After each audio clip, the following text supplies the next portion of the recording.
7:15 in the evening. The stainless steel of my kitchen hummed with the nervous energy of grand opening night. Every station was prepped, every glass polished. But in the center of the dining room, table 1 sat empty. It was the best seat in the house, reserved for the Douglas family. My phone vibrated against the metal pass. A single text from my mother, Catherine. We cannot make it. Grayson's golf celebration ran long and he needs the support right now. We will try for next week. I didn't throw the phone. I didn't scream. I walked out to the floor, picked up the heavy brass reserved sign, and slid it into my apron pocket. The table was open. And my family was gone. Drop a comment and let me know where you're listening from and what time it is for you right now. I'd love to know who's part of our community. The ticket machine on the pass chattered to life, spitting out the first orders of the night. The sound was a starter pistol. My hands moved before my brain needed to command them. Plate down. Sauce swipe. Microgreens. Service. For the next 4 hours I wasn't a daughter or a sister. I was a conductor of controlled chaos. But every time I turned to the window to expedite a dish, my eyes flickered to table 1. It remained a void in the bustling room, a silent accusation. I looked down at my forearms as I plated a scallop dish. They are a map of violence. There is a star-shaped scar near my elbow from a splash of 300-degree oil during a dinner rush in 2018. There is a faint white line across my wrist from a slip with a boning knife when I was working double shifts to pay for culinary school. These aren't injuries. They are receipts. They are the proof of purchase for the life I have built. 10 years. That is the cost.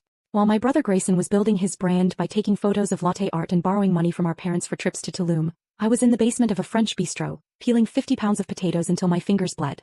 I missed every Thanksgiving for a decade because that is the busiest time of the year. I missed Christmas mornings because I was prepping stocks that needed 24 hours to reduce. I traded my youth, my sleep, and my comfort for the skills that built this restaurant. And they knew it. Or they should have known it. I had sent the invitations 3 months ago. I had framed them in heavy cardstock. I had texted reminders. I had called. I had structured the entire opening timeline around their availability. Grayson's text from earlier that day flashed in my mind. Bro, chill. It's just dinner. The golf club membership is a once-in-a-lifetime thing. You cook every night. Just dinner. To them, food was something that appeared on a plate. It was content for Instagram. It was a status symbol. They had no concept of the heat of the line. They didn't understand that what I was serving tonight wasn't just food. It was my survival. Every dish that left my pass was a testament to the fact that I hadn't quit when the chefs screamed, when the loans piled up, when the burns blistered. I looked out at the dining room. Strangers were eating my food. A couple in the corner was closing their eyes as they tasted the truffle risotto. A critic from the Tribune was taking notes with a small smile. These people who owed me nothing were giving me everything. They were witnessing me. My family was 5 miles away, likely sitting on a patio at the country club, toasting to Grayson's ability to walk into a room and be handed a membership he didn't earn. They were celebrating potential while ignoring realized achievement. They chose the shiny, hollow facade of my brother over the gritty, hard-won reality of my work. I felt a strange sensation in my chest. It wasn't heartbreak. Heartbreak is hot and messy. This was cold. It was the feeling of a fever breaking. I realized I had been cooking for ghosts. I had spent 10 years trying to plate a dish perfect enough to make them look up from Grayson's latest selfie. I wiped the rim of a plate with a pristine towel. Perfect. I rang the bell.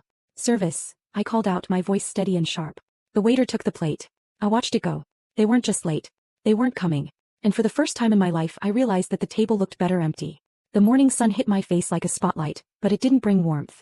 It just illuminated the dust motes dancing in my apartment, the only things moving in a world that felt strangely still. I sat up, my body aching with the specific bone-deep fatigue that comes after a 14-hour shift. My hands were stiff, curled into claws from gripping tongs and knife handles. I flexed them, watching the tendons jump. These hands had built a legacy in one night. I reached for my phone. Not out of hope but out of habit. The screen lit up with a barrage of notifications, but none were the apologies I might have expected in a different life. There was a text from my sister, Victoria. It had come in at 3 in the morning. You are being incredibly dramatic, Clara. Leaving that table empty all night was passive-aggressive and embarrassing. Grayson just got into the club. It is a huge networking opportunity for his brand. You cook every night, you can do it anytime. Stop making everything about you. I read it twice. The words didn't sting, they clarified. In Victoria's world, my career was a hobby, a repetitive chore like doing laundry. You cook every night. As if creating a menu that had critics weeping was the same as making a grilled cheese sandwich. To her, the work was the networking, the photos, the appearance of success. The actual labor was invisible. Then I opened Instagram. The algorithm, cruel and efficient, served up my mother's post immediately. It was a photo taken on the patio of the country club. My brother Grayson was in the center holding a glass of scotch, wearing a blazer that cost more than my first car. My parents were beaming on either side of him, their faces flushed with wine and pride. The caption read, "Celebrating our boy. Big things coming. Family always comes first. #priorities. #proud mom. #priorities. I stared at the tag. It wasn't a slip of the finger. It was a declaration. For years I had asked myself the same question over and over, usually while scrubbing burnt fond off a pot at 2 in the morning. Why? Why did they celebrate Grayson's mediocrity while ignoring my excellence? Why was his third attempt at a lifestyle brand treated like a Nobel Prize, while my executive chef title was treated like a blue-collar inconvenience? Suddenly the answer clicked into place. It wasn't because they didn't understand what I did. It was because they understood it perfectly. This is the mechanism of the scapegoat. In a family built on image and superficiality, the person who works hard is a threat. My success wasn't just a victory for me. It was an indictment of them.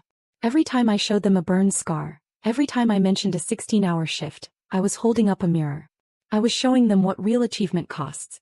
Grayson was the golden child because he was a reflection of their own vanity. He was easy. He required money and applause, but he never required them to look at the ugly, unglamorous reality of effort. He allowed them to pretend that success is something you buy or network your way into. I was the black sheep not because I was bad, but because I was the truth teller. My existence proved that they were hollow. If they acknowledged my success, they would have to admit that Grayson was a fraud. They would have to admit that they were lazy. And to a narcissist, that reality is intolerable. So they had to erase me. They had to minimize my work to just cooking to keep their delusion safe. They didn't skip my opening because they were busy. They skipped it because my restaurant was a monument to everything they lacked. I looked at the photo again. The smiles. The scotch. The hashtag. It wasn't an insult anymore. It was data. It was a diagnostic report on a terminal illness. I didn't feel sad. Sadness implies a loss and you cannot lose something you never had. I felt the cold, sharp precision of a blade being honed. They had made their choice public. They had labeled their neglect as a priority. I swiped the app closed. I didn't reply to Victoria. I didn't comment on the photo. I didn't call my mother to beg for an explanation. I got out of bed and walked to my desk. I pulled out a fresh legal pad and a pen. If I was just a cook to them, then I would stop trying to be a daughter. I would treat this relationship with the same ruthless efficiency I applied to food cost analysis. They were a bad investment, a bleeding asset, and it was time to cut the losses. I didn't reply to the texts. I didn't answer the calls. I treated their communication attempts like spam emails. Noise to be filtered out so the real work could continue.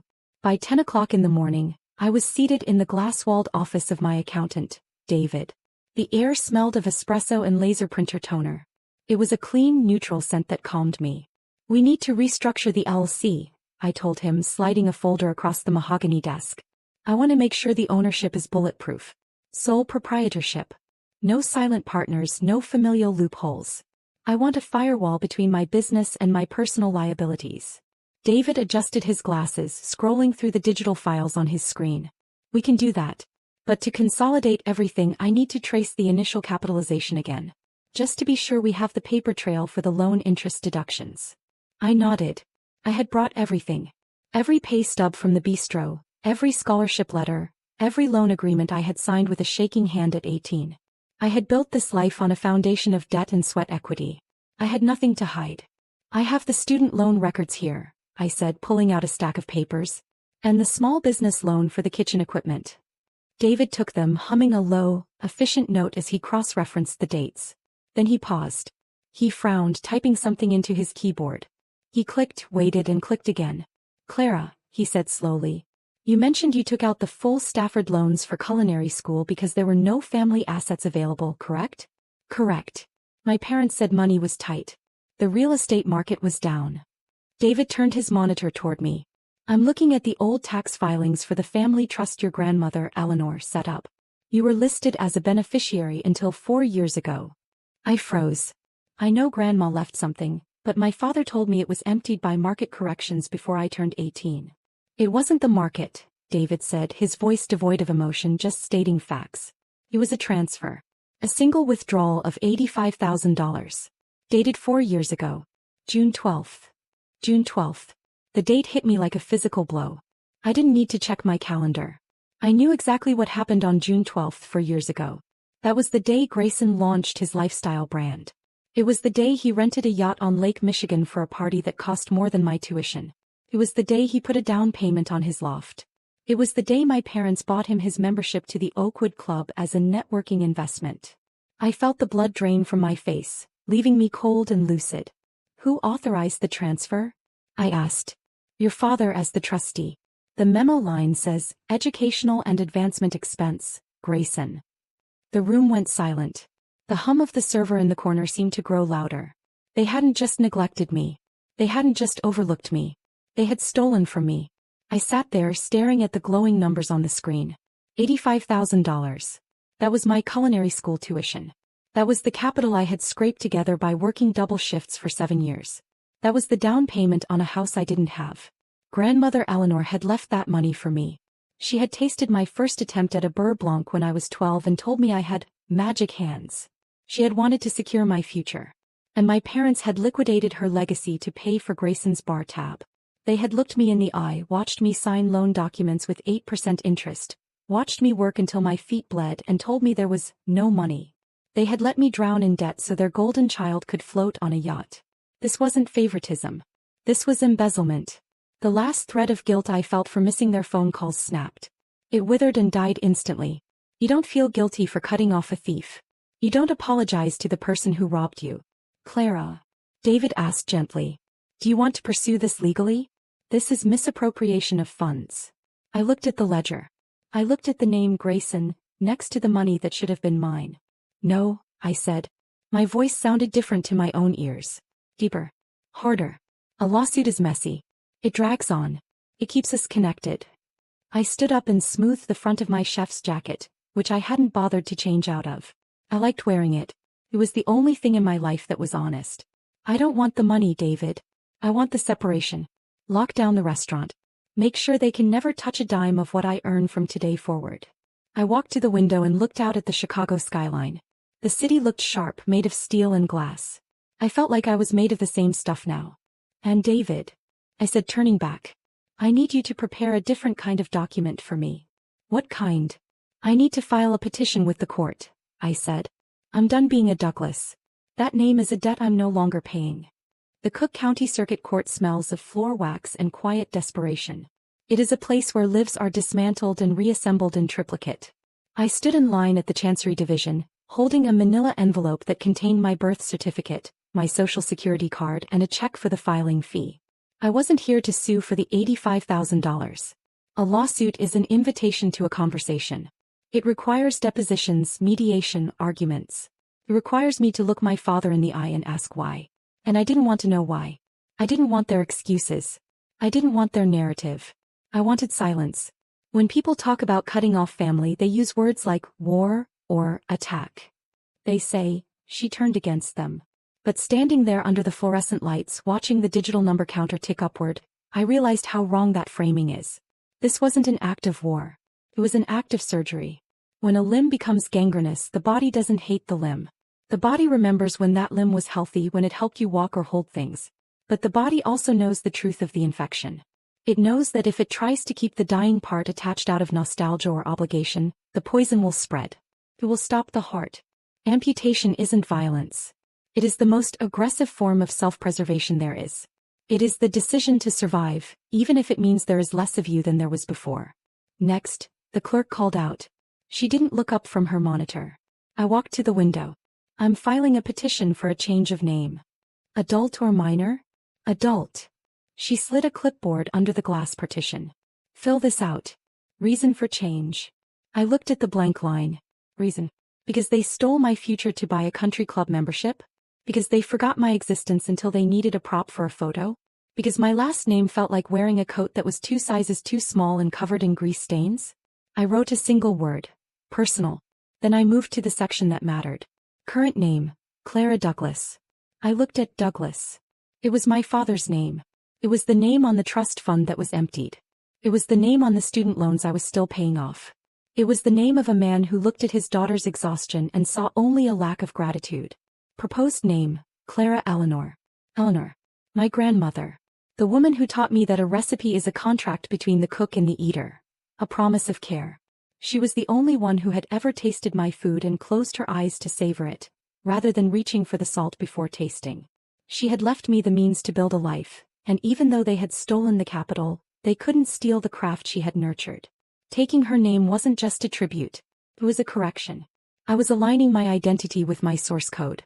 I signed the bottom of the page. The pen scratched loudly against the paper. It was the sound of a heavy door locking shut. I slid the clipboard back. The clerk stamped it. Clack clack. You'll get a court date in the mail, she said, already reaching for the next file. Once the decree is signed, you have 30 days to update your social security and license. Thank you. I walked out of the courthouse and into the Chicago wind. It whipped my hair across my face, stinging my eyes, but I didn't brush it away. I felt lighter. Physically lighter. The $85,000 was gone. I would never see it again.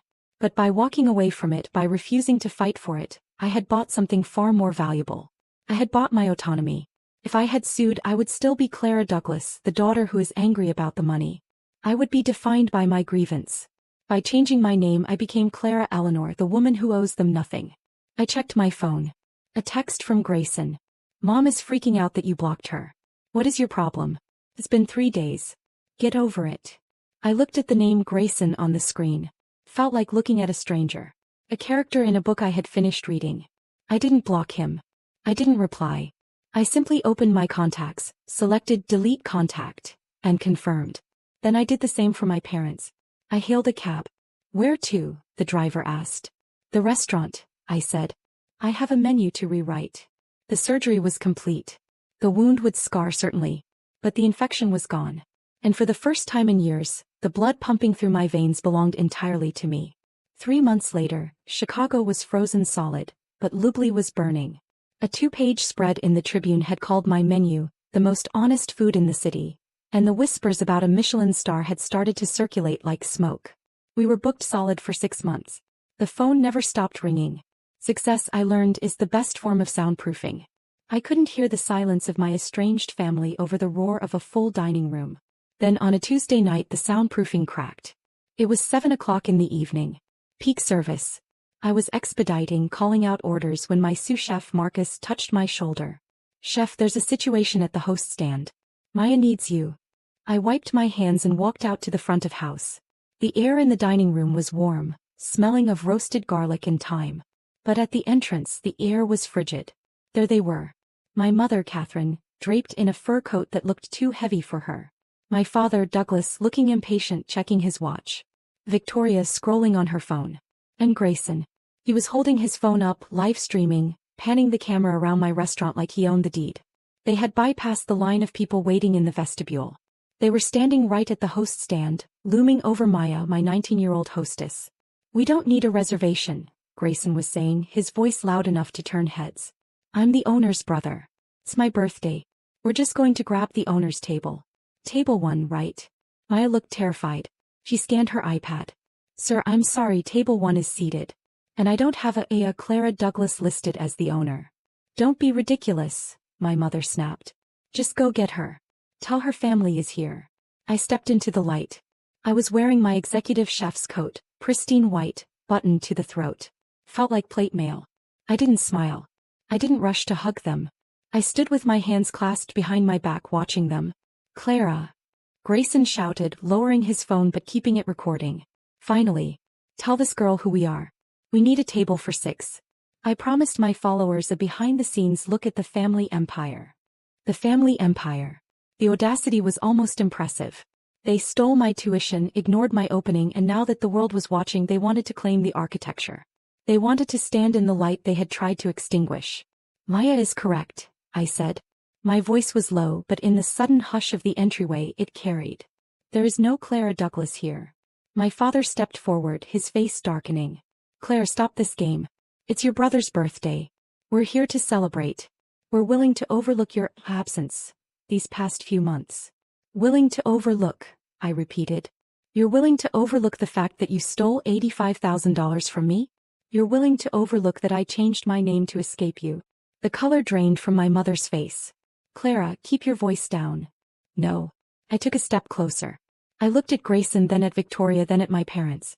I looked at them not as family, but as strangers who had wandered into the wrong building. This restaurant is owned by Clara Eleanor, I said, enunciating every syllable. Clara Douglas doesn't exist.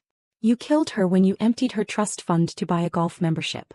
You killed her when you chose a country club party over her life's work. Grayson laughed, a nervous, stuttering sound. Okay, point made. You're mad. We get it. But seriously, can we get a table? I have people waiting for this content. I looked past him to table 1. It was occupied by my staff, 3 dishwashers and a line cook having their family meal before the late rush. They were eating, laughing, safe. They were the people who helped me scrub the floors at 2 in the morning. They were the people who respected the work. Table 1 is taken, I said coldly. And we are fully booked. For tonight? Victoria asked, annoyed. Forever, I said. For you we are booked forever. You aren't guests here. You're trespassers. You can't ban your own family, my father sputtered. I'm your father. You were my father, I corrected. Now you're just a man who owes a debt he can't pay. Get out of my restaurant. I nodded to the security guard I had hired weeks ago, anticipating this exact moment. He stepped forward, large and silent. Grayson looked at his phone, realizing he was live-streaming his own eviction. He cut the feed, his face turning a blotchy red. My mother looked at me with tears in her eyes. Performative, useless tears. Clara, please, she whispered. I didn't answer. I turned my back on them. I walked back toward the kitchen, toward the heat, toward the noise, toward the only home I had ever known. Behind me I heard the heavy oak door close, sealing them out in the cold. The fallout was immediate, loud, and entirely irrelevant. By the time the morning prep crew arrived the next day, my phone had logged 43 missed calls from numbers I didn't recognize. My family using burner phones, friends' phones, desperate to breach the wall I had built. Grayson tried to spin the narrative online, posting a tearful video about how fame changed his sister. But the internet is a ruthless place. The receipts of the stolen trust fund, which my accountant had quietly prepared just in case, made sure his story died before it could take a breath. They tried to sue, of course. A frantic, flailing attempt to claim familial rights to the business. But the documentation of the $85,000 they had embezzled acted like a sheer cliff face. They hit it, they broke, and they fell away. I didn't watch them fall. I was too busy looking forward. 6 months later I stood in the unfinished shell of a building in Tribeca. Dust motes danced in the shafts of light cutting through the floor-to-ceiling windows. Lubly, New York, was no longer a rumor. It was a construction schedule, a permit application, a reality. My phone buzzed. It wasn't a demand for money or a guilt trip. It was Marcus, my executive chef back in Chicago. Service is starting. We're fully booked. Maya says table 1 is seated with the regulars. Kitchen is flying. I smiled. I didn't need to be there. I had built a machine that ran on respect, not fear. I had built a culture where people were paid what they were worth, where talent was nurtured, not exploited. I looked around the empty space in New York. This wasn't just a second location. It was proof that my success wasn't a fluke. It wasn't dependent on their approval, their network, or their name. I had built an empire on the ashes of the bridge I burned. That night, I flew back to Chicago for a final service before the New York launch. The kitchen was in that perfect rhythmic flow. The clatter of pans, the hiss of searing meat, the call and response of "Oui, chef." I stood at the pass, plating the final course for a tasting menu. It was a simple dish. A single, perfect scallop, seared hard, resting in a pool of saffron reduction. No microgreens hiding mistakes. No foam distracting from the technique. Just 3 ingredients executed flawlessly. I looked at the plate. It was honest. It was exactly what it claimed to be. I looked up at my line. Marcus was laughing with the guard manger. Maya was at the pass stealing a French fry. They were tired, they were sweating, and they were happy. They knew I had their backs. They knew that if they burned a hand I would be the first one with the burn gel. They knew that if they succeeded I would celebrate them, not steal their credit. This was family. Family isn't whose blood runs in your veins. It's whose blood you would bleed for. It's the people who respect the work. I wiped the rim of the plate. I didn't feel the phantom weight of the Douglas name anymore. I didn't feel the need to prove anything to the ghosts of Catherine, Douglas, or Grayson. They were just people I used to know, strangers who had once occupied a table they couldn't afford. I rang the bell. Service. The waiter took the plate. I watched it go out into the dining room, into the hum of conversation and life. People often ask me if I regret it. They ask if the silence is lonely. They ask if I miss the holidays, the birthdays, the shared history. I take a breath. I inhale the scent of roasting garlic, of lemon zest, of clean steel. The silence isn't lonely. It's delicious. Tastes like freedom.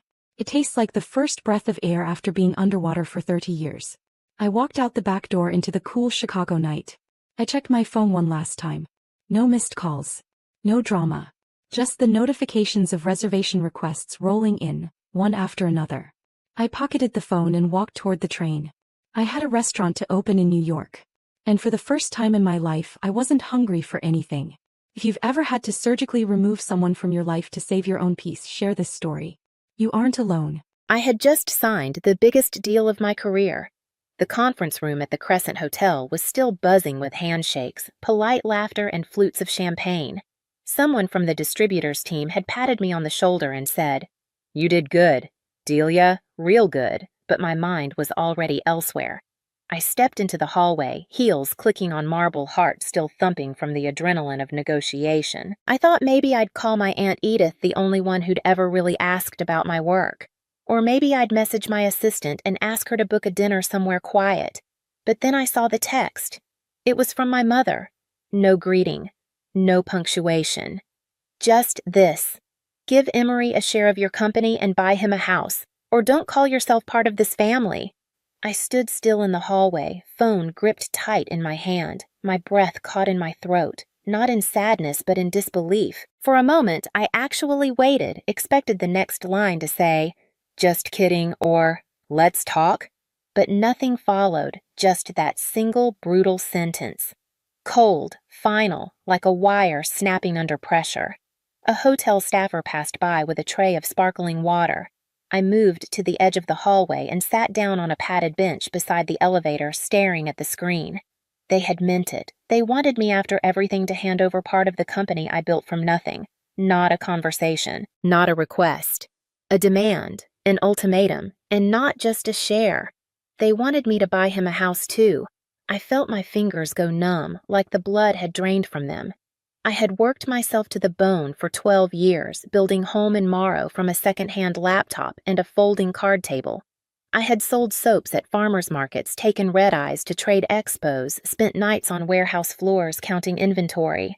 Myself, I had sacrificed birthdays, skipped vacations, missed funerals, and now they'd decided I was useful only as far as I could fund my brother's next chapter. Not congratulations, Delia. Not. We're proud of you. Just give it to him. Or you're out. I should have been angry. I should have deleted the message and gone back into the ballroom to toast my success. But I didn't. I sat there in my crisp suit, heels pinching my toes, and felt something else rise in me. Something slow and deep, like heat under ice. Because this wasn't about money. This wasn't even about family. This was about control. And for the first time in my life, I realized they only loved me when they could use me. And maybe, just maybe, I wasn't going to let that happen again. Growing up, I learned early that being the oldest daughter in a Southern family meant two things. You were expected to give without question, and you would always come second to a son who didn't have to earn a thing. My brother Emery is 3 years younger than me. Even as kids, he moved through life like someone had laid down carpet ahead of him. People always said he was charming, that he'd grow into something big. Me, I was the quiet one, the planner, the one who always followed the rules. But the rules were different for us.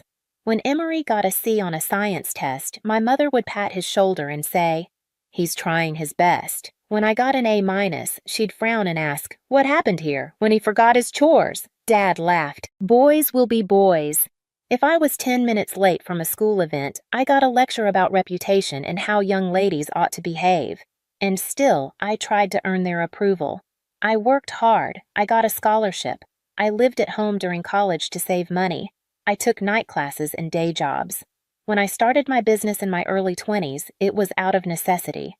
I had $800 to my name and a shelf full of handmade lotions. No one believed in it. My mother smiled that tight smile of hers and said, "Just don't get distracted from real work." My father shook his head and muttered something about pipe dreams. And Emery. He laughed and asked if I could make him a lotion that helped with hangovers. Still, I kept going.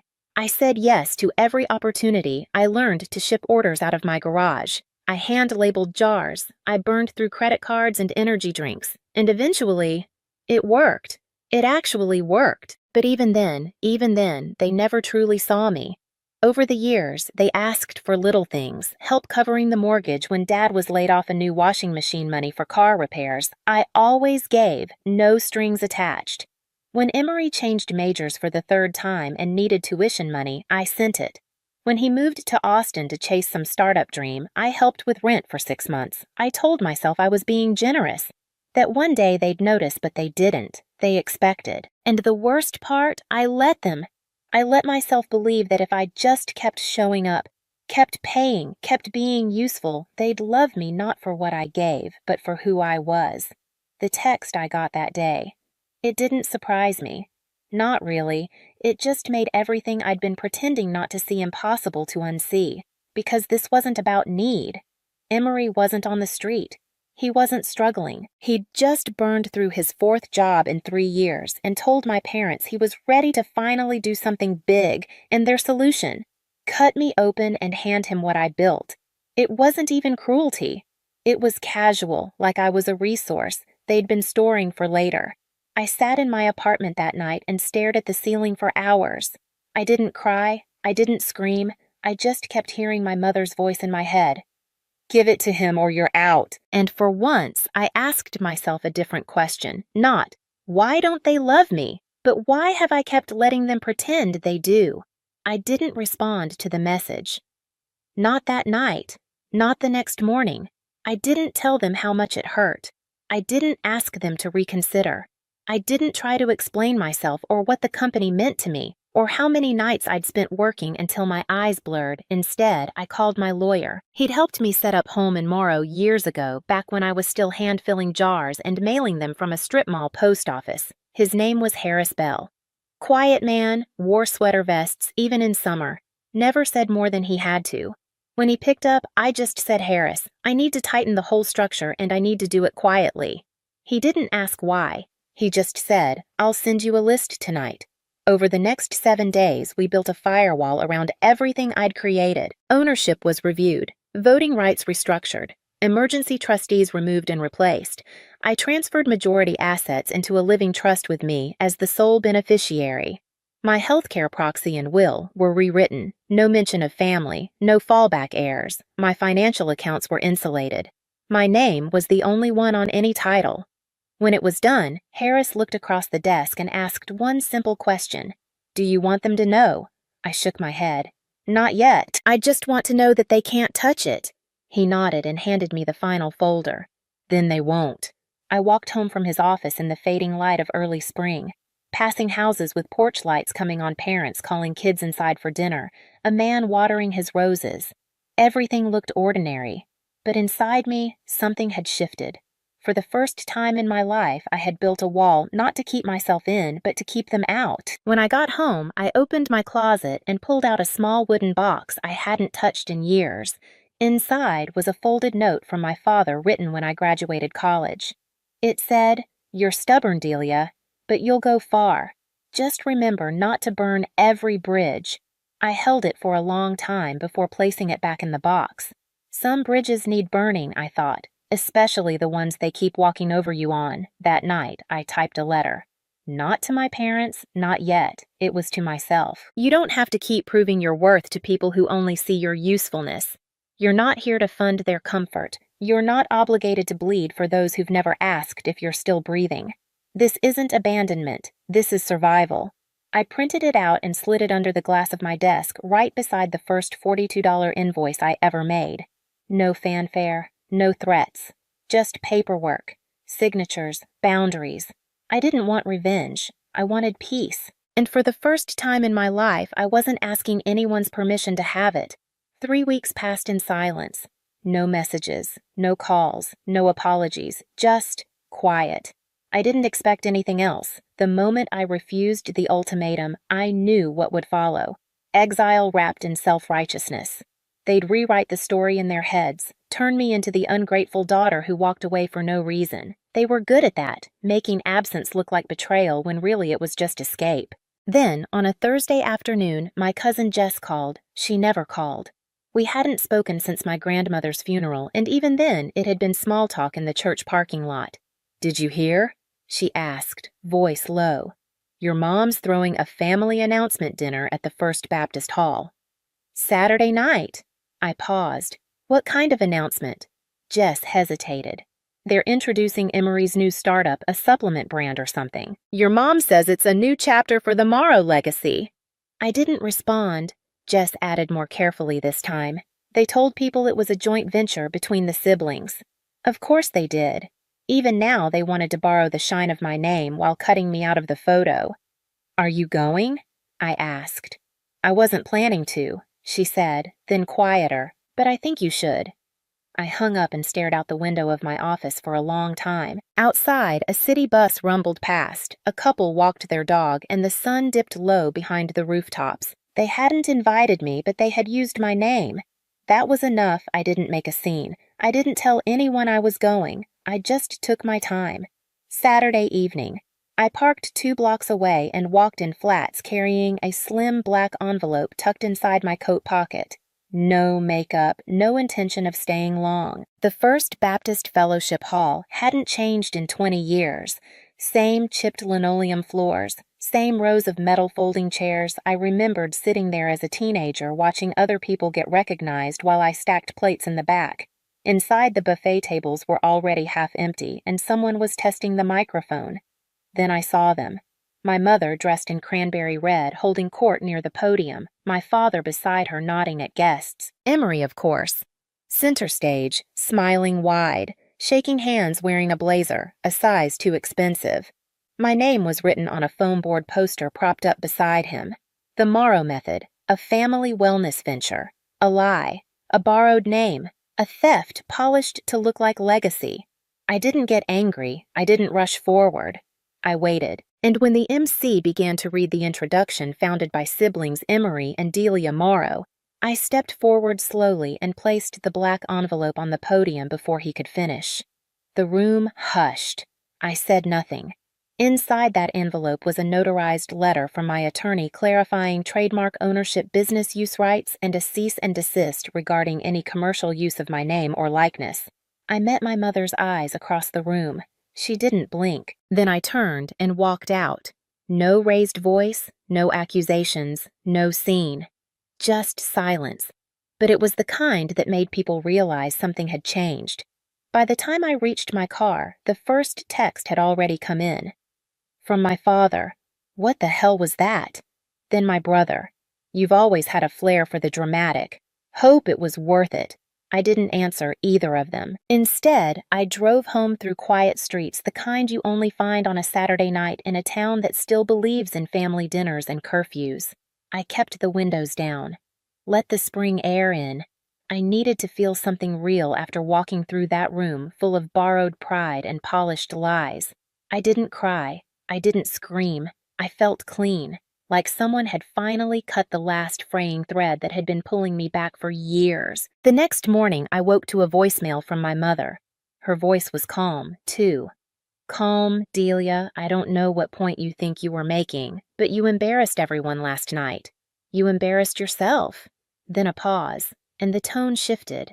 "You've always had trouble being happy for others. That's not new, but to sabotage your brother's chance like that, to humiliate him in front of people, that's something I never thought even you were capable of. I played it twice. Then I deleted it." That same afternoon, Emery posted a long, passive-aggressive message on social media. "Sometimes the people closest to you don't want you to succeed. That's okay. That's what lawyers are for." He included a photo of the poster cropped, of course, to hide the envelope I'd placed in front of it, but it didn't matter because word had already spread. An old high school friend messaged me. "Hey, I was at that event last night, just wanted to say good for you." Took guts. Then an email from a former vendor. Didn't know that story behind the brand name. "Thank you for clarifying." Even my Aunt Edith, who rarely texted more than a happy birthday, sent a message. You didn't owe them silence. Not after all they erased. People started asking questions, especially the ones who'd heard my family's version of the story for years. I didn't post a rebuttal. I didn't release a statement. I simply uploaded one photo. It was taken from behind me, standing in front of Holm and Morrow's flagship store, the sign lit up behind my silhouette. No caption, no explanation. The comments spoke for themselves. "That's her store. I thought she just helped." Wait, so she's the founder? By the end of the week, Emery had taken his post down. My parents had stopped calling, but someone else hadn't. My uncle, my dad's older brother, a man who had never once involved himself in family drama. He sent an email short and plain. "Delia, I read the original partnership agreement in that envelope. Your name was the only one on it. I'm sorry, I didn't know sooner. That was all. No fanfare, no apology wrapped in excuses.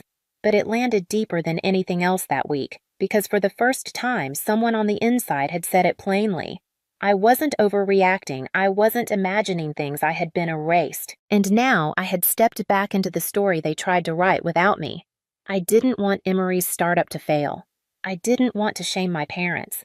I just wanted the truth to take up space again, to be undeniable, to leave no more room for pretending. It's been 4 months since that night at the church hall. No one in my family has called since. No more voicemails, no messages asking how I am. No holiday invites. No, let's talk this through. Just silence. But for the first time, the quiet doesn't ache. It feels earned, like walking out of a room you were never really welcome in and finally realizing you don't have to keep knocking on a locked door. I've stopped checking their social media. I no longer ask mutual friends for updates. I don't scroll for signs of regret or recognition because I'm not waiting anymore.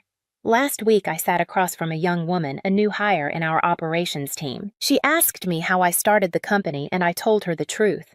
Not the pretty version, the real one. I told her about the night I slept in my car, about the batch of lotion that spoiled and nearly sank us, about the rejection letters, about the way no one cheered for me until there was something to take. She listened carefully, then asked, "Would you do it all again?" I thought for a moment I wouldn't change the work I said, but I'd stop begging to be seen. That night, I walked up to the roof of my building, something I used to do when I first moved in. I brought a mug of tea, an old sweater, and a letter. It was the note my father wrote me when I graduated college, the one I'd kept all these years. I read it one more time under the city lights, then I folded it slowly, pressed it flat, and slid it between the pages of a book I no longer planned to keep. The next morning, I mailed the book to their house. No note, no explanation, no return address. Just something to remind them I was never imaginary, that I had always been there, and that I had chosen finally to leave. Not in anger, not in revenge, but in peace. Sometimes the hardest goodbye isn't loud. It's the one where you don't look back. Delia didn't fight to be loved. She chose to stop proving she was worthy of love that had conditions from the start. If you've ever been asked to trade your peace for approval, if you've ever been erased to make someone else more comfortable, then maybe this story wasn't just hers. Tell us below. Have you ever walked away from the people who were supposed to protect you? We're listening. The call came on a Wednesday, ordinary enough that I still had coffee breath and Post-it notes stuck to my sleeve. From the morning rush, I had just sunk into my desk chair when my phone lit up with a number I didn't recognize. No caller ID, no reason to answer. But I did. Hello. Is this Nora Delaney? I hesitated. Yes.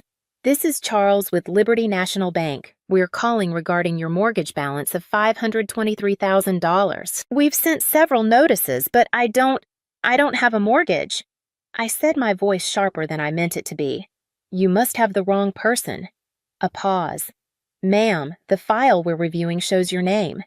Date of birth and social security number. You're listed as the primary borrower. The loan was opened 3 years ago. 3 years. My mind stopped. That was the year Madeline, my younger sister, started talking about buying a house. She'd called it her fresh start, said she wanted something big enough for a family. I remembered her waving Pinterest photos across the dinner table, laughing about credit scores like they were bad jokes, Mom said. We'll figure something out. Family always finds a way, but not this way. I ended the call politely somehow and sat staring at nothing for a full minute. The hum of my laptop fan filled the silence. My palms were damp, my mouth was dry. I told myself it had to be a mistake, some kind of mix-up, a typo, maybe someone with the same name in the same state, but my gut didn't believe it. I tore through the drawer beside my bed, digging past old pay stubs and birthday cards. I found the last letter I'd gotten from Liberty, a generic flyer tossed months ago. I didn't think anything of it at the time. Now, it felt like a warning I hadn't understood. I sat on the floor of my apartment surrounded by envelopes and loose sheets, staring down at my life in pieces. I had no property, no car loan, no joint anything. My finances were simple by design, and yet someone had signed me into $500,000 of debt, and not just someone. There was only one group of people who had my full legal name, my social, My signature on paper from years of helping them fill out FAFSA forms and doctor paperwork and bank applications. My family. The thought formed before I could stop it. I didn't want to believe it. But some betrayals don't kick the door in, they just quietly turn the lock behind you. I didn't sleep that night. I lay in bed, staring at the ceiling, tracing the same thought over and over. If they had asked, would I have said yes? I didn't think so. But that wasn't the point. They never gave me the chance. By morning, I had stopped pretending it was a mistake. The pieces fit too well, the timing, the language, the silence. Madeline had been talking about her dream house just months before that mortgage date. A wraparound porch, a finished basement room for future possibilities. She was between jobs back then. Her credit was shot, but our mother said not to worry. Maddie always finds a way. Apparently, I was the way I started pulling old documents from my file cabinet things. I hadn't touched in years. Old tax forms, Social Security copies, insurance policies I'd co-signed when Mom had surgery. There in my own handwriting were the keys to the kingdom. Everything someone would need to impersonate me, and I had handed them over piece by piece because I was the responsible one. The fixer, the quiet daughter who didn't make waves. I thought about the way my mother used to say it almost proudly. Nora doesn't need help. She's strong. She figures things out. That was always the trade-off Madeline got. Grace. I got silence. Growing up, it was little things. She'd forget to clean up, and it was, she's going through a phase I'd forget, and it was, you know better. Nora, she'd crash her car, and Dad would say, that's what insurance is for. I'd ask for a used laptop, and Mom would remind me. We're not made of money. They didn't hate me. That would have been easier. They just didn't see me as someone who could break. And maybe that's why they thought it was fine signing my name, taking my credit, folding me into a lie that could have ruined my life. Maybe to them, I was strong enough to carry it, but underneath that calm exterior, something had shifted. Not rage, not revenge, clarity. I opened my laptop and requested the loan documents from the bank.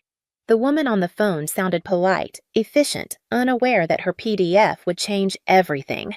When it arrived, I stared at the screen. There it was, page after page. My name, my birth date, my information, my signature. Except it wasn't mine. It was close. Too close. Someone had practiced, studied, maybe even traced, but they hadn't copied the hesitation in my R or the slight upward tilt in the Y of Delaney. This signature was cleaner, straighter, confident in a way mine had never been.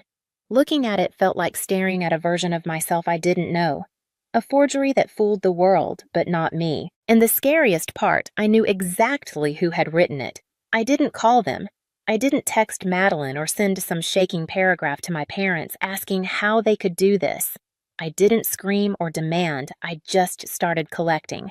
Every copy of every document that tied me to them. Tax returns, medical authorizations, school loan forms I had co-signed when Dad lost his job. I went back nearly 10 years, folder by folder, building a quiet paper trail. There were so many signatures, so many little moments where I had said yes out of duty, out of love, out of habit. I had said yes when no one even asked. One by one, I printed my own records, credit reports, identity protection logs, a list of accounts under my name. I'd never owned a property, but here it was. Liberty National's full mortgage package with my name on the dotted line. Notarized, legally binding, signed, sealed, and stolen. For a while, I kept all of it on my kitchen table sorted in neat piles like I was prepping for a school project. But this wasn't school, this was survival. A friend from work, Sloan, noticed something was off. She caught me staring too long at nothing during lunch and pulled me aside. "You look like you're holding your breath," she said. I told her everything. I don't know why. Maybe because she was one of the only people who ever called to ask how are you and meant it. She didn't try to comfort me, just pulled out her phone and said, "Call this guy, he's smart, doesn't flinch at family messes." That's how I met Mr. Whitaker. He was older, ex-military maybe, with the kind of voice that didn't waste syllables. I sat across from him at a small cafe 3 blocks from my apartment. No receptionist, no elevator lobby, just him, a legal pad, and a black coffee. He flipped through my stack without a word. When he finished, he closed the folder and looked me in the eye. "You understand what this is, right?" I think so, I said fraud and identity theft, he added, at minimum. Hearing those words aloud made something tighten in my chest. I nodded. I don't want to destroy them. I just want this undone. You're not destroying anyone, he said. You're reclaiming what's yours. Over the next hour, he walked me through the steps, file a police report, notify the bank in writing, submit evidence, dispute the mortgage legally, press charges if necessary. It's going to be long, he warned, and it's going to burn any bridge that's left. I thought about that word burn, as if the bridge was still there to begin with, as if I hadn't already been walking alone for years. When I got home, I opened an old birthday card from a box I hadn't touched since I moved in. It was from my mom. I recognized the loopy handwriting before I even read it. Happy 28th to our steady one. We don't say it enough, but you've always been our rock, our backup plan. We're so lucky to have you, our backup plan. It was meant to be sweet, I know that now, but all I could feel was the truth behind it. They had seen me as reliable, strong, quiet, so quiet, they thought I'd never say no. But I was done. Being the plan they used when everything else failed, now I had one of my own. Sunday came fast, too fast. I stood in front of my parents' house, the one with the white shutters and cracked driveway, gripping a folder in my purse like it might burn through the leather. I hadn't said a word to them all week. Not since I got the documents. Not since I sat in Mr. Whitaker's office and realized this wasn't just messy, it was criminal. Still, I knocked. The door opened almost instantly. My mother beamed. Nora, sweetheart, I was just about to pull the roast out of the oven like nothing had happened. I stepped inside. The house smelled like lemon cleaner and onions, the same way it always had. Madeline was curled up on the couch, scrolling on her phone, an empty wine glass beside her. My father sat in his recliner watching a football game, like the world hadn't shifted. No one looked at me too long. I sat quietly through dinner. Pot roast mashed potatoes, green beans with too much garlic. My mother made small talk. Madeline complained about her HOA. Dad grunted at the TV. I waited. After the dishes were cleared, I spoke. Hey, quick, question. 3 pairs of eyes turned toward me. Mild curiosity. No tension. Just another one of Nora's practical inquiries, probably about insurance or tires. Does anyone know anything about a mortgage with my name on it? Silence, the kind that makes the air heavy. Madeline's shoulders tightened. My mother's smile froze mid-expression. My father cleared his throat. I didn't move, didn't blink, just waited. Finally, Mom spoke, her voice soft, like we were discussing a late bill. Oh, honey, that's just paperwork. Maddie needed help qualifying. It's not like you're paying anything. It's family, Madeline added, eyes still fixed on the table. You have good credit, I don't. It's not fair if you won't help. Not fair. Like I'd been selfish for asking. Like it was normal. I looked at them and the woman who raised me, the sister I used to protect from nightmares, the father who once told me I was his calm in the storm. They didn't see what they'd done as wrong. They saw it as expected. I nodded once. Slow, neutral. Thanks for explaining, I said quietly. Madeline relaxed already, back on her phone. My father reached for the remote. My mother looked relieved, like a crisis had been smoothed over. None of them saw what had shifted. They thought I was still the same. Nora. Still the quiet one. Still safe. But I hadn't come to fight. I'd come to listen, to give them a chance, and they used it to justify the lie. The next morning, I filed the police report. The officer at the station had the look of someone who'd seen too many family cases, tired, polite, careful. When I handed him the folder I'd built with Mr. Whitaker's help, he flipped through slowly, his brow tightening with every page. You're sure you want to move forward with this? He asked, not out of doubt but hesitation.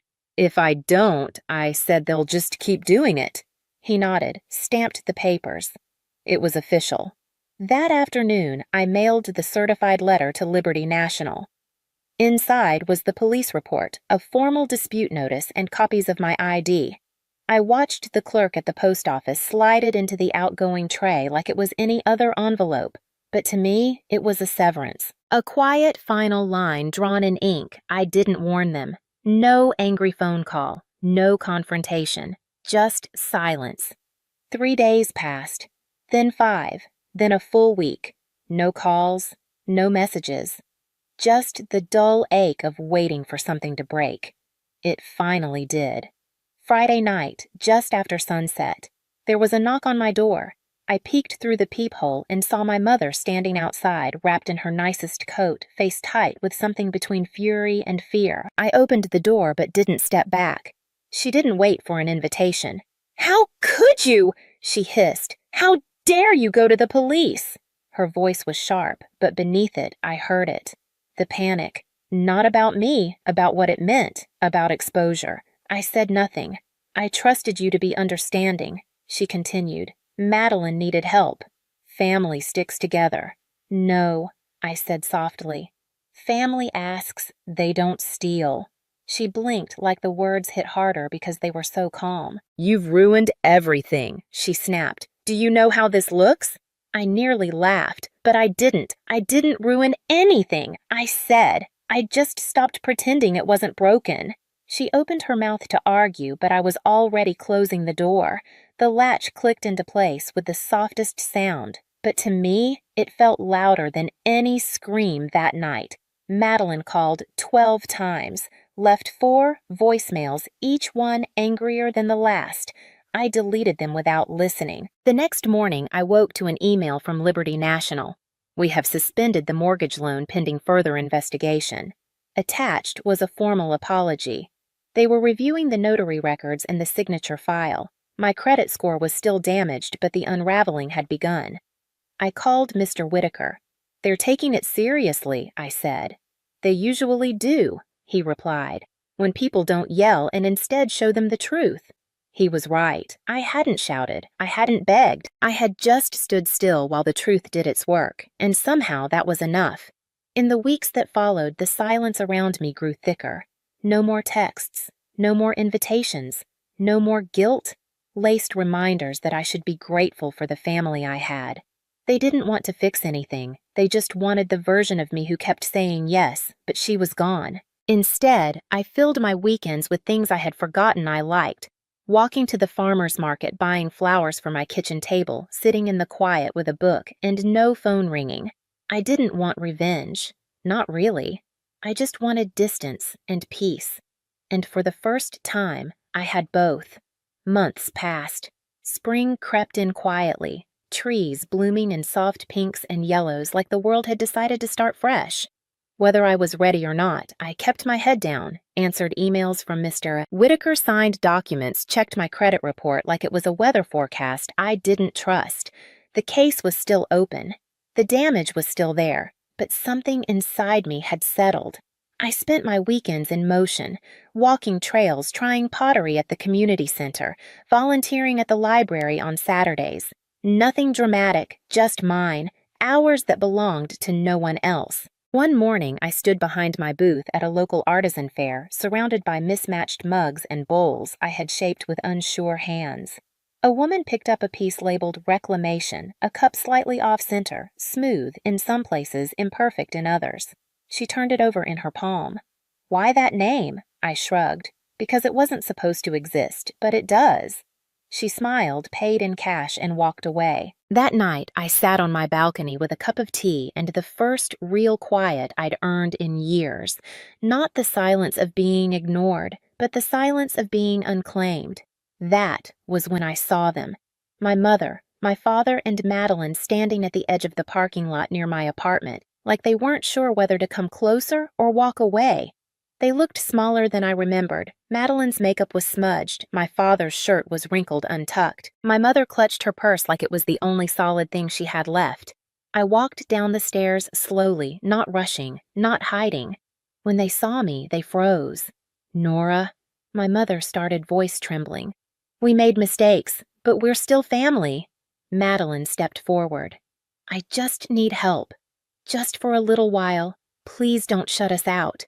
There was no fire in me anymore, no anger, just a deep, still quiet that came from knowing they weren't here because they loved me. They were here because they needed me again. I set down my bag and looked at them.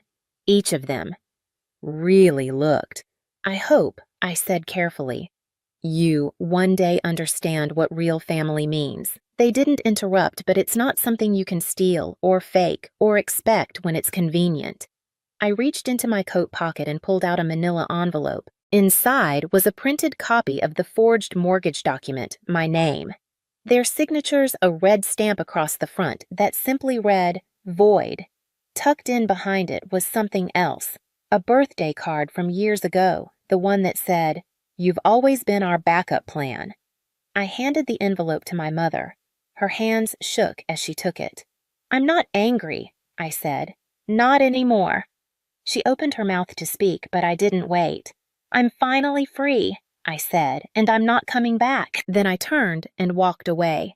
The sound of my footsteps on the stairs felt heavier than any argument I could have had. I didn't look back.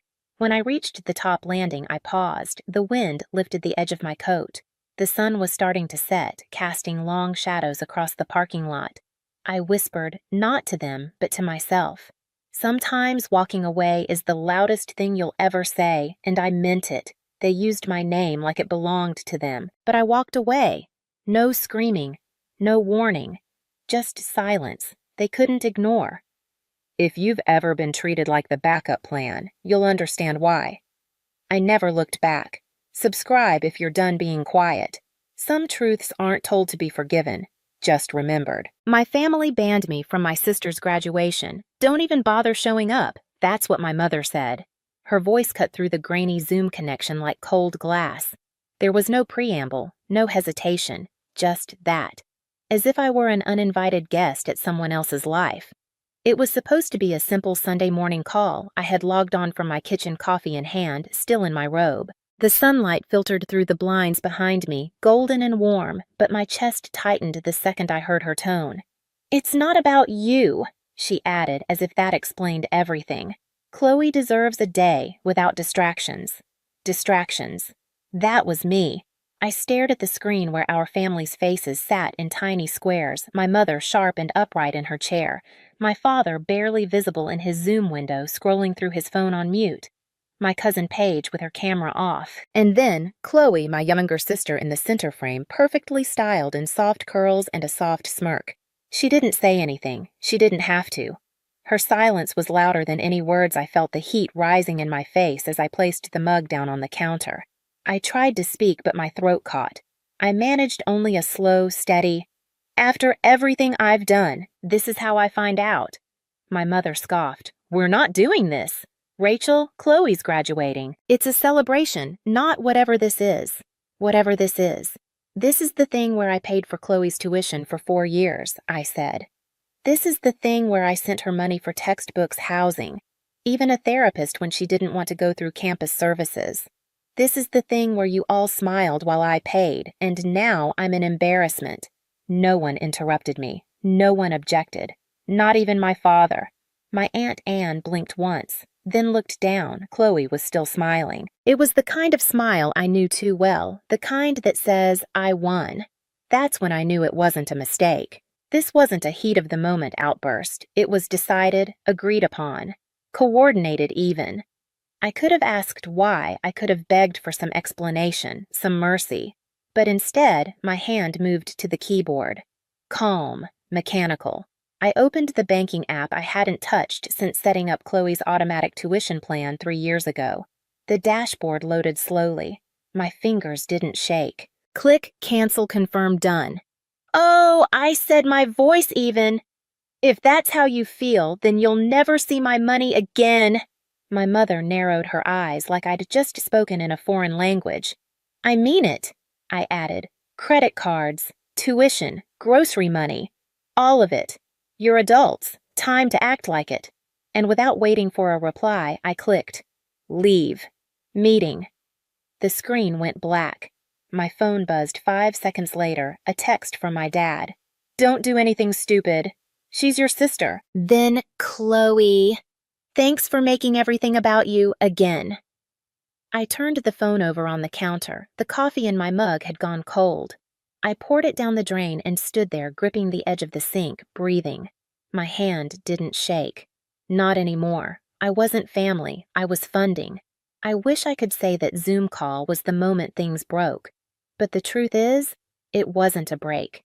It was a conclusion. The unraveling had started years earlier, quietly, steadily, the way a leak behind the wall seeps in until the drywall crumbles. You don't see it happening. You just wake up one day and realize everything you built has rot at the core. It began with a phone call. I was 24, barely a year into my first real job, entry-level at a fintech startup, thrilled to have health insurance and a kitchen with a working dishwasher. "Hi, sweetie," Mom said. Her voice was syrupy. She only used that tone when she needed something. "We're so proud of you, really." "Oh, and Chloe's tuition bill came in. Just until we figure things out. Can you help cover it?"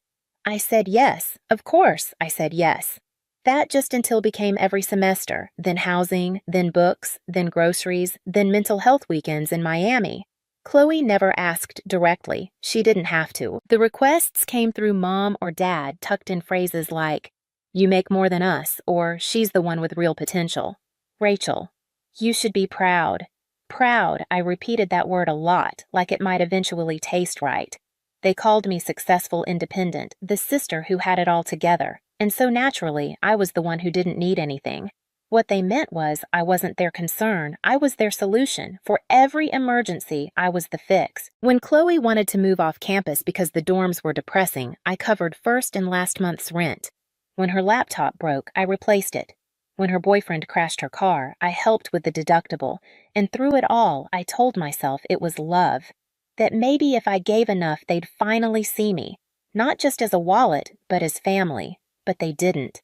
There were signs. I ignored little bruises I called jokes. Like the Christmas when I gave Chloe a MacBook Air and she wrinkled her nose, I asked for the Pro. "This one's kinda basic." Dad laughed. "Maybe next year." Mom said nothing. Or the time she left her phone unlocked on the table and I caught a glimpse of a text to Aunt Janet Rachel's such a control freak. Thinks she's Jeff Bezos just because she writes the checks. But hey, if she's dumb enough to keep paying, why complain? I read it 3 times. I told myself it didn't mean what it meant. I was good at rewriting their scripts, but the line I couldn't rewrite came later. It was a rainy Thursday night, close to midnight. I had just climbed into bed when my phone rang. Miss Morgan, the man on the line, said, "We're calling to verify some unusual activity on a card ending in 7288. I blinked. I don't use that card anymore.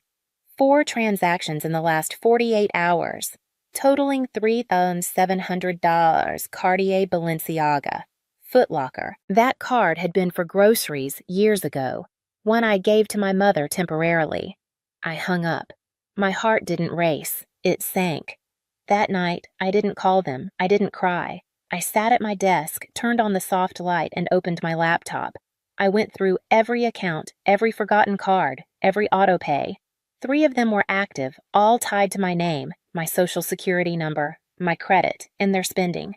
I started making a spreadsheet, not for revenge, for clarity, for proof, because somewhere deep down, I already knew I had never been a daughter. I had only been the line of credit they could still dial into. I didn't call them. I cleaned the mess. I spent the next 2 days in silence. Not the kind you sit in, but the kind you build, like a barrier. It was the first time I treated what had happened, not as a betrayal to be mourned, but as a crisis to be resolved. I printed statements, opened spreadsheets, changed passwords I hadn't touched in years, called the banks one by one. "Can you confirm who authorized this card?" "Not me. That's my name, but not my purchases." They were polite, efficient. Some asked if I wanted to press charges. I said no. Not yet. I wasn't ready to burn the bridge, but I was ready to shut it down. 1 card, then another, then a 3rd. All closed. I turned off the grocery stipend I'd set up through my budgeting app. I canceled the tuition autopay. I submitted paperwork to remove Chloe's access to the Amazon account she'd been using under my login. Every click felt like peeling tape from my skin. It hurt less than I expected. There was a moment maybe halfway through when I paused. The apartment was still. My hands hovered over the keyboard. I looked up at the bookshelf by the window where a single potted cactus sat, small, spiky, resilient. I had bought it at a gas station 3 months earlier, half as a joke. Now it stared back like a mirror. I stood up, walked over, and placed a sticky note on the pot. In block letters I wrote, "Boundaries. I didn't cry. I didn't scream. I boiled water for tea. I folded the laundry, and somewhere in the middle of all that, I let go of the version of me who kept waiting to be thanked. It wasn't sadness I felt, not anger either. It was something quieter, like finally standing up in a room where you'd been kneeling for years. The texts kept coming. From Mom, "Can we just talk?" From Chloe, "Did the payment not go through?" "Just fix it, Rachel." From Dad, vaguely, "Let's not do anything we can't undo." I read them all. I didn't reply. Instead, I dug out the file I'd once made for Chloe's FAFSA submissions. It still had my W-2s, my co-signer forms, even copies of her student ID. I moved everything into a new folder called Closed. I zipped it, archived it. I wasn't trying to punish them. That was the part people didn't understand. I didn't want them to suffer. I just wanted them to finally live without me, without my name, my number, my safety net. I wanted them to know what it was like to stand on a floor they built themselves. That night, I ordered in, ate on the couch, watched an old black and white movie with the volume low. Outside, the city shimmered like a place I hadn't noticed in years. I curled under a blanket and told myself just once out loud, "You don't owe them your peace." It felt strange to say it, but it didn't feel wrong. They called a family Zoom. I joined with receipts. 3 weeks passed. No phone calls. No apologies. Just silence, sharp and deliberate. Then a message, short-clipped. From my mother. Family. Zoom tomorrow. 7 p.m. Urgent. No context. No warmth. Just the kind of invitation that wasn't a question. I stared at the text for a long minute. I almost deleted it, almost blocked her number. But some quiet part of me, the part that used to hope, still wanted to see their faces when I didn't flinch, so I said nothing. I showed up 7:00 p.m. sharp. The screen flickered to life, the same boxes, the same faces. Like nothing had changed. Chloe appeared first, hair curled, lashes done, a hoodie draped over her shoulders like a casual afterthought. She sipped from a Starbucks cup, camera angled just right to show her engagement ring. Mom joined a moment later in her silk robe, sitting straight like a newscaster. Dad's square was dim, the ceiling fan turning slowly above his head. He wasn't looking at the camera. He never did. "Let's begin," Mom said. No greeting. "Chloe's graduation is in 2 weeks. She's walking the stage. You not being there would be a disgrace." I didn't blink. "You told me not to come. I was upset," she replied. "No," Chloe interrupted. "I said it and I meant it. I don't want you there." She leaned back, arms crossed, mouth pursed in that particular way she reserved for retail workers and relatives she found embarrassing, but she added, "I still need the final payment for my capstone course. They won't let me walk unless it clears." There it was. The real reason for the call. Not regret, not repair. Just one last ask. I leaned forward slightly, resting my elbows on the desk. "So let me get this straight," I said. "You don't want me at graduation, but you do want my money." Chloe rolled her eyes. "It's not about you. It's about me finishing college, the college I paid for." I said, voice flat. "Every semester, every book, every ride, every apartment with the hardwood floors and Instagram lighting, every oat milk latte you posted with hashish study grind." "That's enough," Mom snapped. I looked at her. Calm. Still. "You told me I was a distraction, an embarrassment. You told me I didn't belong." She looked away. Dad finally unmuted. "Let's not blow this out of proportion." I gave a short laugh. It wasn't kind. "Oh, this is proportionate," I said. "In fact, I'm about to make it very clear." I reached for my mouse. One click. Share screen. A folder opened on my desktop. Its title. Simple.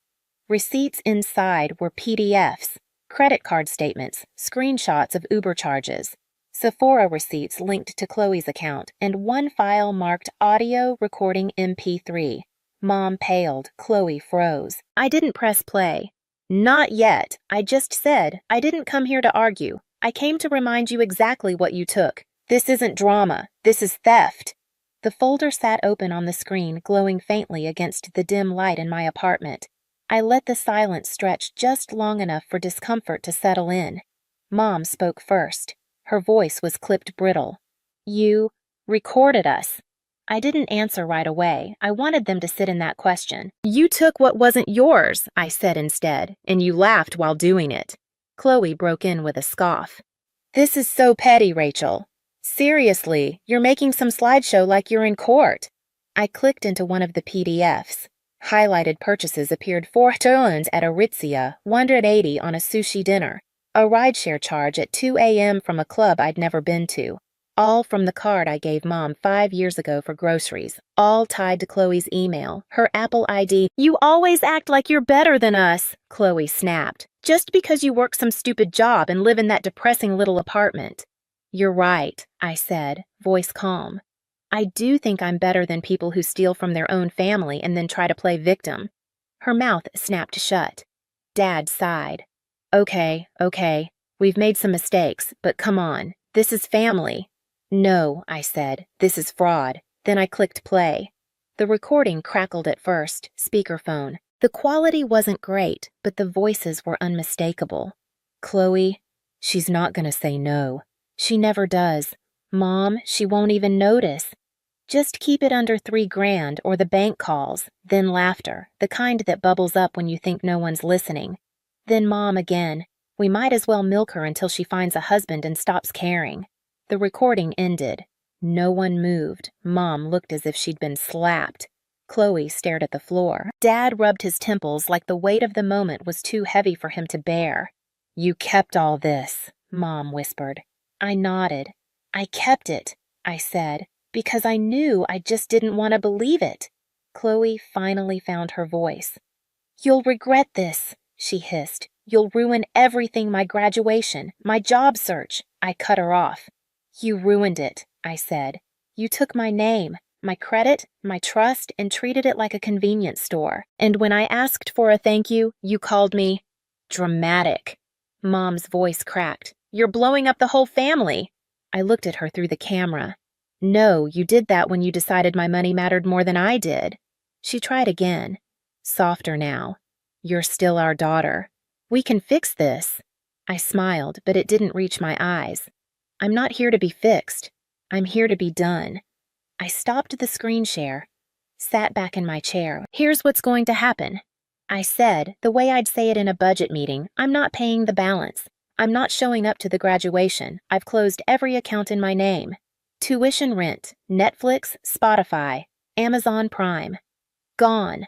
I lifted my phone to the camera, and yes, I added the cards were reported as stolen. The only reason I haven't pressed charges is because I still have enough dignity not to destroy Chloe's career before it starts. That part was true, though less noble than it sounded. I just wanted to leave without needing to burn anything else. Chloe opened her mouth to speak, but stopped. Her face twisted. Anger, guilt, disbelief. She couldn't decide which mask to wear. Mom blinked hard. You're really doing this? I already did, I said. Then I clicked. Leave meeting. And this time, I didn't wait for the screen to go dark. I didn't ruin her graduation. I ended my role in the lie. The silence after the Zoom call wasn't immediate. It arrived slowly like fog creeping through a field you thought you knew. 3 days passed without a word. No texts, no missed calls, not even one of Dad's half-hearted just checking in messages. For the first time in years, my phone was quiet. I didn't know if that should have felt peaceful or terrifying, but by the 4th day, the storm arrived precisely as I expected it would. My mother's email came first. The subject line, "You're being cruel." She wrote in paragraphs that read like sermons, accusing me of betrayal, of humiliating the family, of destroying Chloe's future over a petty grudge. My favorite line, "You used to be a good daughter before the world poisoned you with independence." I didn't respond. After that came the cousins, the aunts, a few uncles I barely remembered from holidays past. All of them sent messages that followed the same script.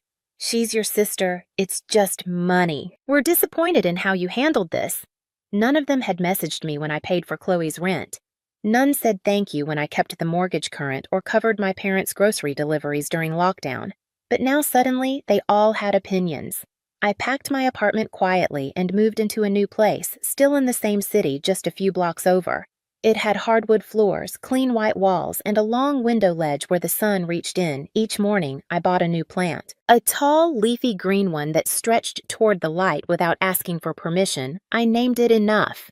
The only message I answered was a text from an unknown number, though I recognized the tone before I even saw the name. I missed the deadline. I can't walk now.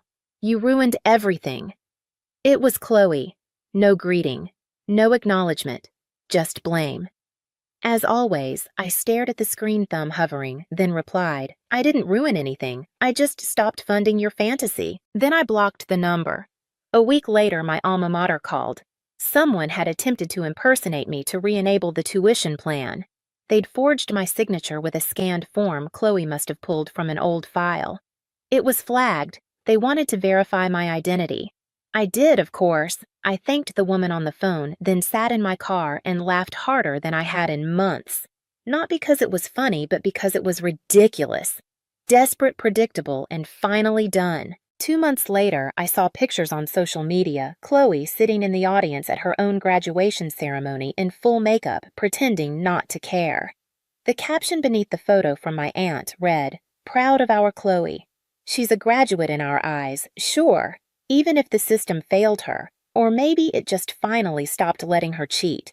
The last time anyone from my family reached out was the afternoon my father showed up at my new building.